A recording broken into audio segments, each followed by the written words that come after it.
Hello, my name is Brant. Um, Today is the 29th day of November 2020. Um, my title, my talk here, the issue of education here in America. Um, I wanted to talk about briefly uh, a gentleman that was involved here in America with what I call public education, and then I want to expound on that and what I feel that simply is what anyone that has children, what they need to do in that area of education. So the gentleman I'm going to talk to you about is Horace Mann. He was a gentleman that was born in the late 1700s and eventually passed away in 1859. He's the one who we know that simply there was education already in the state of Massachusetts, where he was from. We know that simply is that he there was what I would call either tutoring for those who wanted to educate themselves, but usually you had to find a good tutor, which were probably hard to come by. Two is simply you had Catholic parochial schools, so if you was a Protestant, that kind of went out the window because you wouldn't be a part of the Catholic Church. And then the, the only other way would be simply a self-education.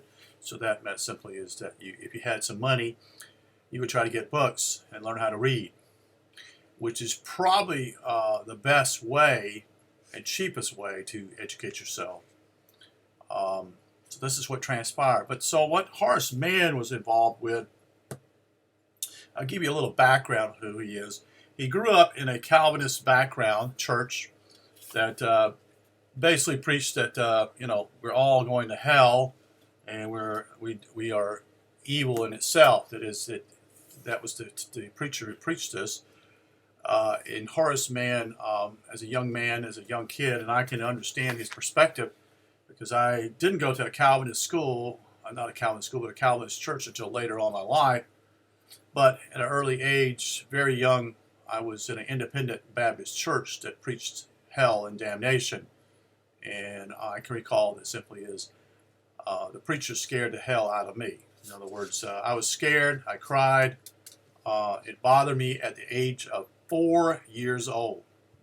So, what happened? His brother, 4 years older than him, um, had an accident and he passed away. And the preacher at this particular church, that is a Calvinist church, saw fit that basically to preach about hell and damnation. So the message was fear.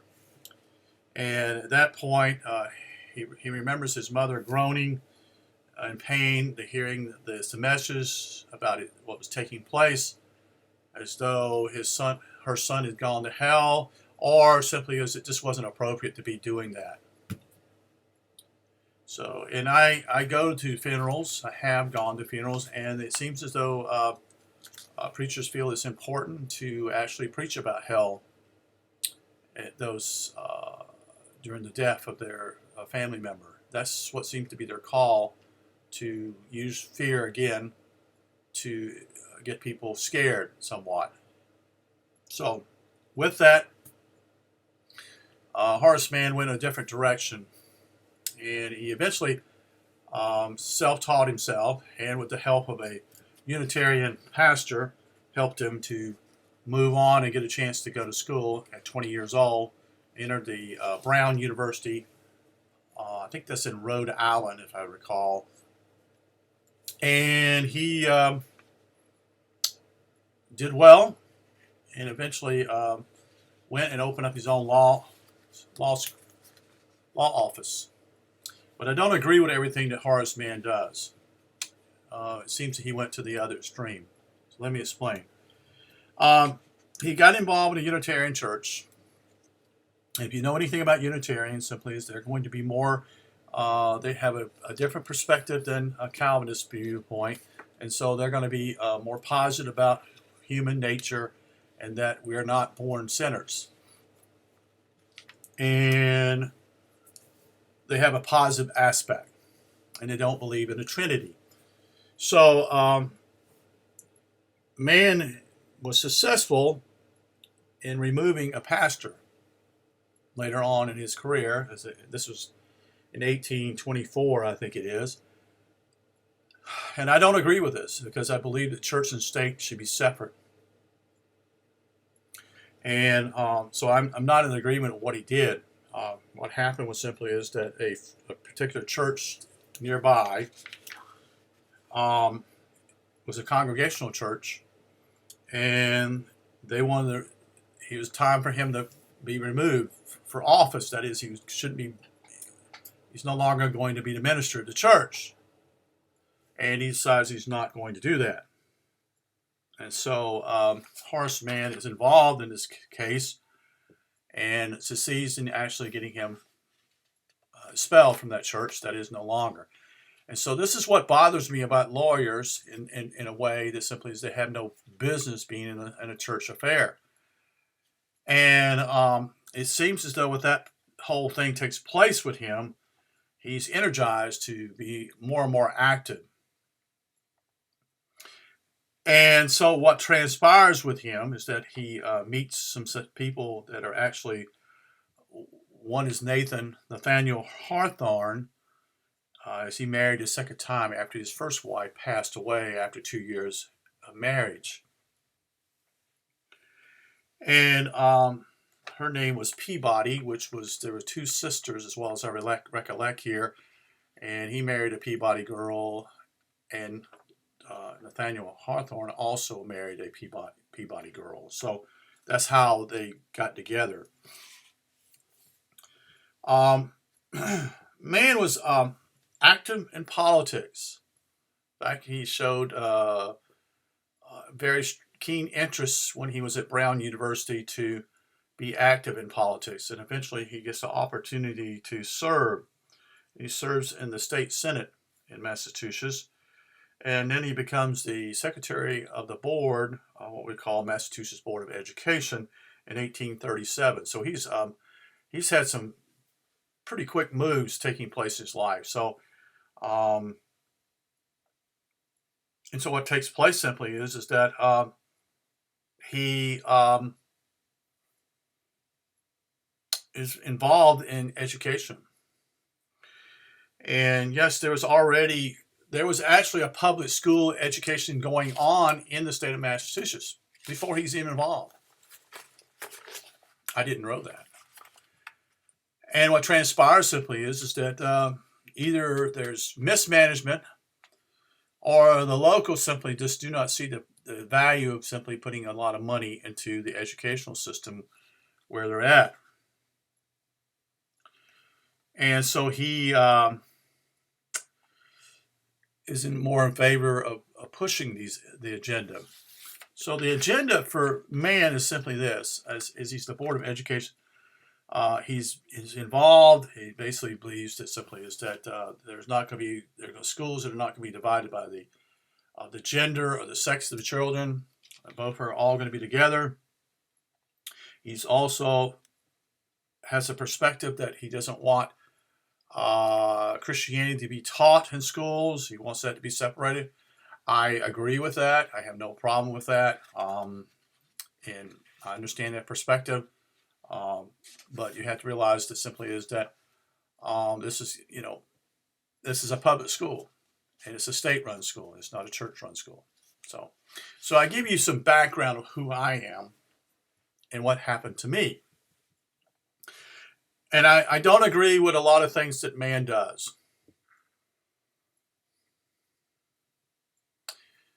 I don't believe that education should be forced upon anybody. Anybody has to force someone to go to education. It's got to be a problem. I believe that people have the free will. If they want to go to school, they can go. If they don't, that's their choice. So that's how I feel. Now, I've been in education. I went to private school, a private Christian school, for 3 years of my life in the junior high school in the 7th, 8th, and 9th grade. When I was in school, public schools, I was making A's I made well. I did well in school. I didn't have any issues with it. I never brought home. I don't think I even brought home a C ever. So when I got into the first, I guess, semester or quarter, whatever, at the private school, I was struggling. I mean, I was struggling just to get a C in certain classes. The first quarter, whatever semester, whatever you call it, I was in a mess. I had issues with arithmetic. That is, I had issues with multiplication and division.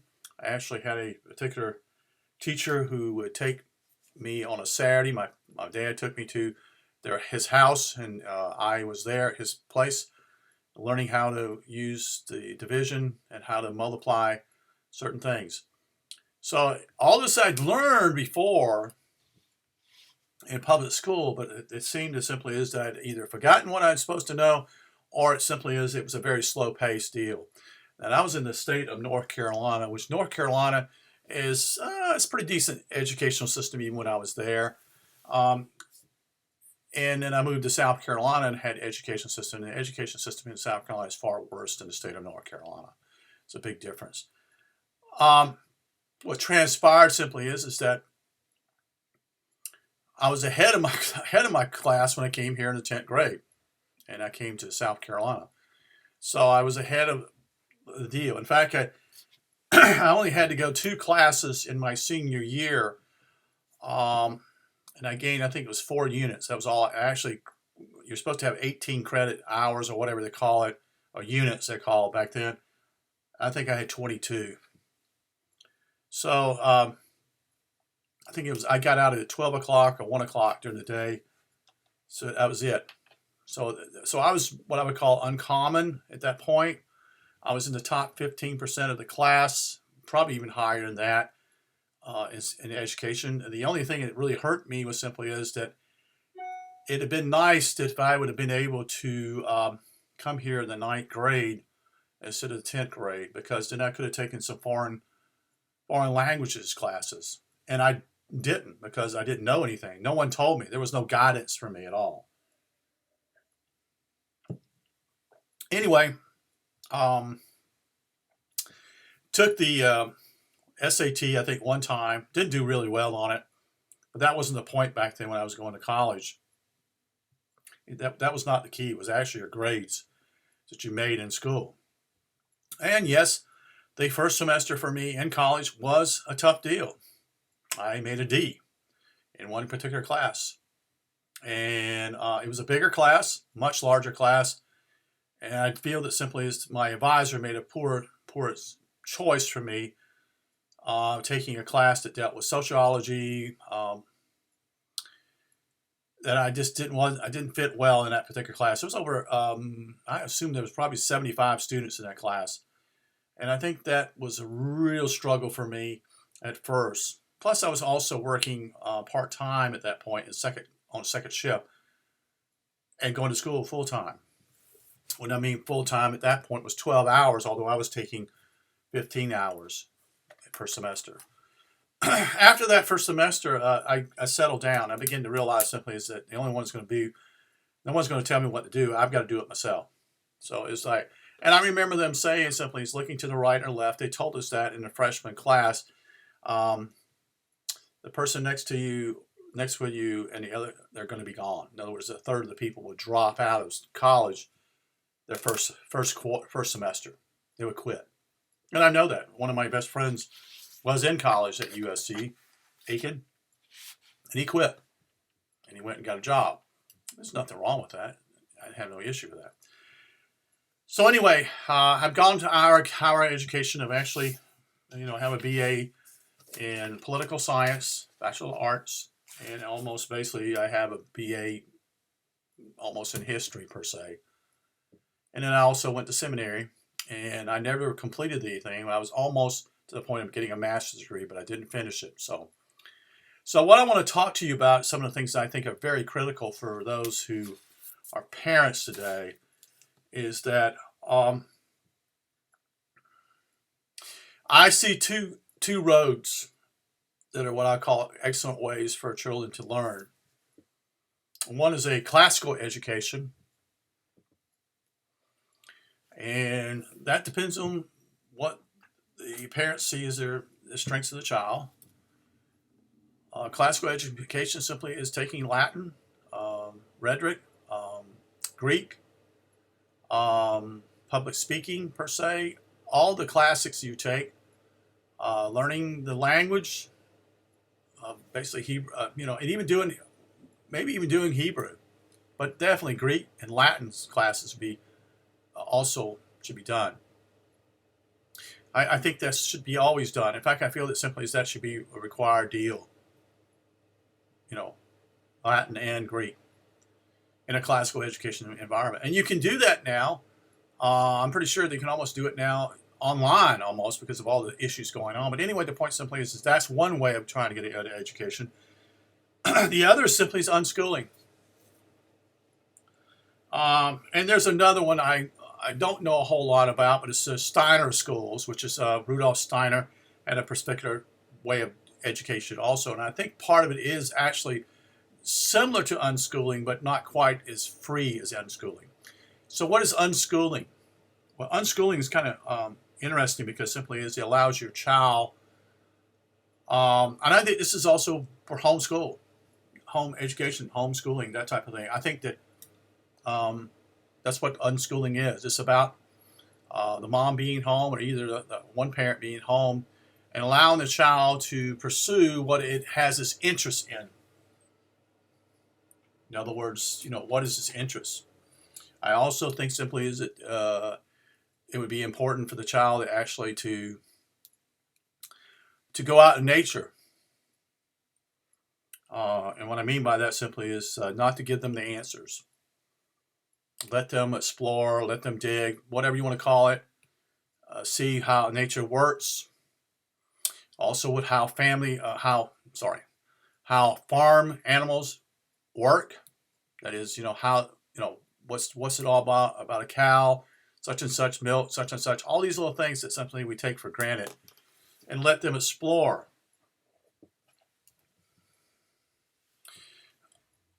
I don't think it's good for a child to always be indoors all the time. I think it's important for them to be outdoors. And with homeschooling, that's the best way to do it. That's my thinking. So I would be very much more in favor of unschooling, but I'm not married. I don't have family or anything of that nature. So I'm kind of have more of a freedom here than most people do. I don't believe that public education is actually giving a child education anymore. They spend more money than ever before, and the system doesn't work. And the system is simply it's top heavy with people at the top, and they teach things that really aren't that important anymore. I actually think it would be good if simply is what I call home economics, which simply is children learn how to cook, but then you can do that at home also. You see, all these kind of things simply are basic. How to balance your checkbook, later on. Where does money come from? What kind of system do we have here in America? They brag about democracy and how great it is. Well, democracy itself, when you look at the meaning of it, simply means mob rule, and we're more and more going to that direction. And simply is that we're no longer a republic. I would also simply stress, as a educator or a family member or whatever, to go in the direction of natural law. Understand it simply is that you don't need to be governed by anybody. That you truly are, you self-govern yourself. So these are ideas when I was very young. I picked up these ideas probably when I was 12 years old, maybe a little older. And it made sense to me. Why do I have to have someone to rule over me? Kind of lost that spirit because I got older and I was a poli-sci major, so I was involved in politics and active in trying to get sometimes candidates elected. But I saw the just the dirtiness of it all, just not being real. And so, my encouragement to people today is to go, in those routes. Classical education, you can't mess up with that. But I would also simply say, if you're going to do that, you need to teach natural law. And I think there's too much what I call support for the government that is here in America. That's basically, this is not. It's not what we've been told, that we're free. When in reality we are not free. Yes, we have more freedoms, so to speak, than our ancestors may have had 300 or 400 years before us, but we have less freedom now than we did have in our own country for over 150 years ago. So it's interesting that Horace Mann actually went with what we call the Prussian system, which is a military system, and it almost works as a mechanized army or a robot particular system. So it's not advantageous to the individual. And so that's the reason why I would never support the Prussian type of system here in America, because all it does simply is it's just one mold fits all. And I don't agree with that at all. I do believe that simply is the best education for a child is to have parents there. I believe that wholeheartedly. No one's going to love your child more than you will. Never will be. And you're handing your child to educators who really are not there to love your child. They're just there to. Some of them is just there to collect a paycheck.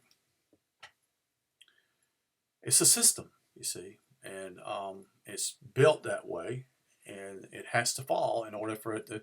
We look at other things. That's the only way that it seems that things work, is that things have got to fail.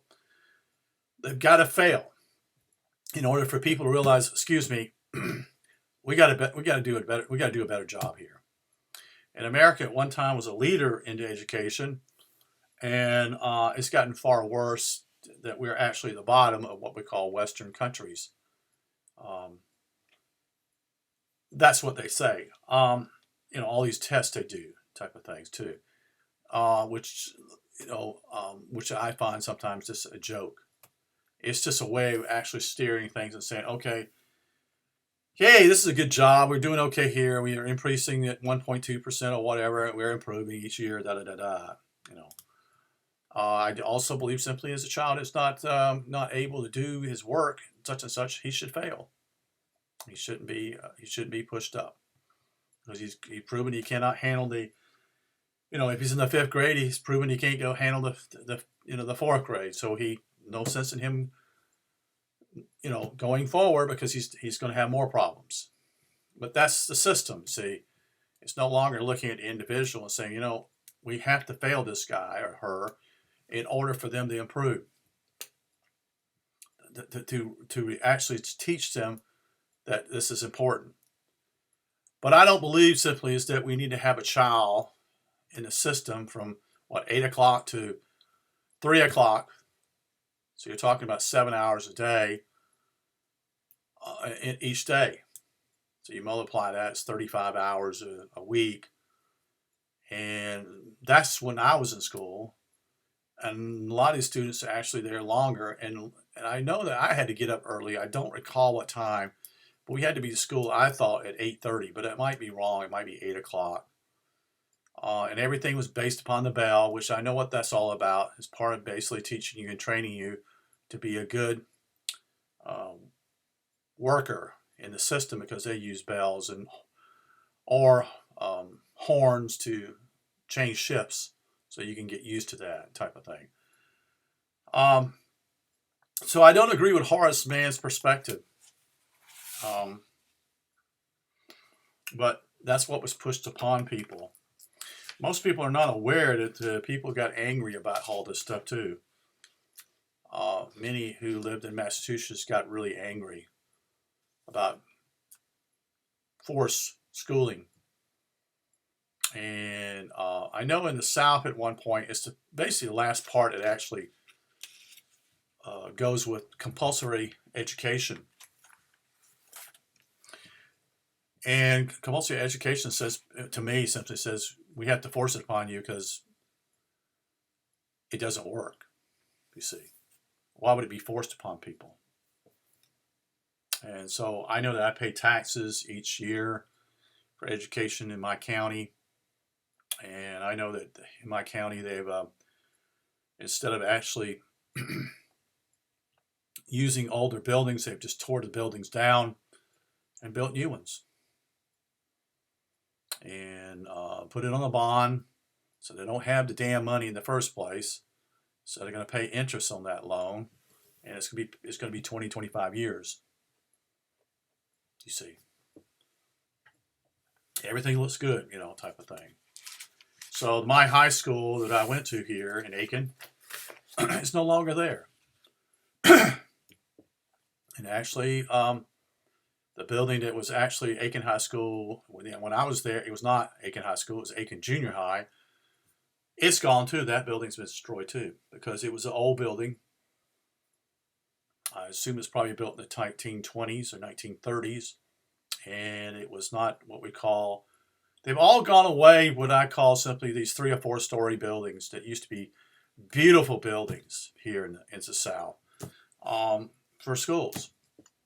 And the only thing I can think of simply is it has to do with the kids having to go up and down stairs. All schools now are all one level. They're not 3, 4 stories high. And I remember going to a school in North Carolina that was actually 3 stories, 4 stories as a first grader, second grader, I think. Then transferring to what I call a level, it's a 1-story building. I don't know. And then the other thing that bothers me about education here by state is that they're less and less in what I call in the county. That is, there's a centralization, and always when the centralization word comes up to me, that's a red flag. That's a real red flag to me, because that means simply is you're putting everybody under one roof, and there's no one. In other words, the parents don't know what's going on in their kids because they're being bused 25 miles a day, go back, and then going back again. So it's another 25 miles. Instead of having a school actually in their local area of the county. The county I live in here has, let's see, 1, 2, 3, 4, 5, 6, 7. I think there's 7 high schools in the county. So basically we're looking at, this is 9th through 12th grade. So there's 7, I think. And there are a couple of private schools also. At one time, they had a Catholic school here when I came, and actually I was somewhat in favor of that, but my parents didn't have the money at that point to do that. I don't know if I'd agree with I wouldn't agree with the Catholic perspective, but I'm sure that would have got a better education probably there than I would have got in the public school system. So the class I graduated with, Aiken High. I had over 600 students in my class. We were the last physical class to graduate on the football field, on the outside.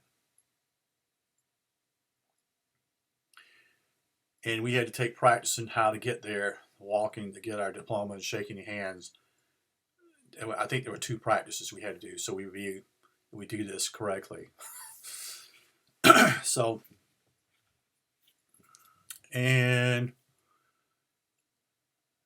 I think the following year it was actually the graduation class that took place at the University of South Carolina here in Aiken.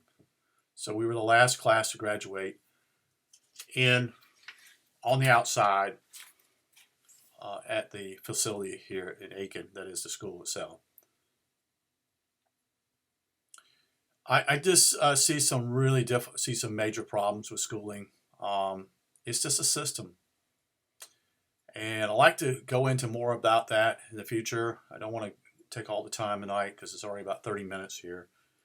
But I just want to share perspective. If you're a parent, start looking at unschooling, homeschooling. Your child is the most important thing you have. Love them. Give them time. Education now simply is you can learn a whole lot of more on you can learn it all on the internet now. And yes, I grant you this. Yes, the child itself is not in a social, social deal. That is, they're not around other kids. Although if you have other kids in your family, that is, that's beneficial too. But I'm in favor of two perspectives, and one is the classical perspective, education. The other is simply unschooling. Both are basically, the classical education will simply be what I call more of a, you could probably do it at home. The past has been as simply as it's been at certain places, at a school. But you can probably do that actually at home again. And again, the internet is advantageous to do that, you see. And unschooling simply means that it allows the freedom for the child to learn on its own, you see. So they're not given names of colors per se. That's all third party, I see, as a problem. There's an educational system in Russia that I would say simply is different. I would assume it's probably similar to Steiner's way of doing it, is that all grades are actually, all classes are actually administrated by the students. It's not, there's no teacher there. The older students teach the younger ones. And that's to their advantage too, in some ways too. I don't know how well it is or how successful it is. That's a different story. But there are schools in Russia that actually allow the older students to actually teach the younger school students. And so, there are advantageous ways of working around this and not being part of the system. So, and it costs less, which makes sense. Education should be always based upon money. We've created our own class of people, that is teachers and professors, to actually teach students. And a lot of times these teachers don't give a rip. They don't care. So anyway, I will say good night, and hopefully you will take this. And if you have any comments, I'd appreciate it. Thank you. Peace out.